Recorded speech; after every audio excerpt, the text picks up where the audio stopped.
ইনশাল্লাহ ভাই, আমরা তো অনেক দূর থেকে আসি। আমরা আসি ঢাকা নরসিংদী 4 আসনে মনুদি বেলাবরের, ওইখান থেকে আসি। তো কক্সবাজারে এসে আমরা অনেক আনন্দ উপভোগ করলাম। আর আমরা অবশ্যই ধন্যবাদ জানাই স্বরাষ্ট্রমন্ত্রীকে, এবং ধন্যবাদ জানাই আমাদের স্বাস্থ্যমন্ত্রীকে, এবং প্রধানমন্ত্রী তারেক রহমানকেও ধন্যবাদ জানাই। আজকের এই পরিবেশটা অনেক ভালো লাগছে ইনশাল্লাহ। জায়গা খুব ভালো লাগে, ভালো লাগার মতো জায়গা।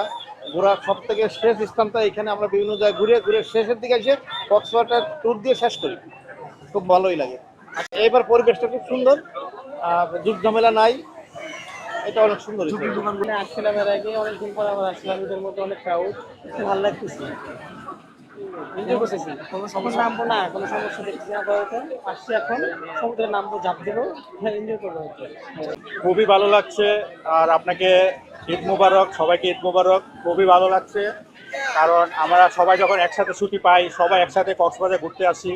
আর বিশ্বের সবচেয়ে বড় সমুদ্র সৈকত হচ্ছে আমাদের কক্সবাজার। সেই হিসেবে আমরা খুব মজা পাচ্ছি। সিকিউরিটিও ভালো, সবাই খুব ভালোভাবে আছে, ওয়েদারটাও আজকে খুব ভালো। সেই হিসাবে খুব এনজয়। খুবই ভালো লাগছে। এর আগেও 5-6 বার এসে গেছি, এটা নিয়ে 7 বার। তো ফিলিংসটা তো একই রকম যাবে, কিন্তু এবারকার যেহেতু মানুষ এবার তার চেয়ে দ্বিগুণ মানুষ আরো 2-3 দিন পরে সবাই ঈদ করে আসবে, ঈদের পরই তো সবাই ঘুরতে আসবে। তো ভিজুয়াল গেছি, ওখানেও ভালো, এখানে ইরানি বিচও খুবই ভালো।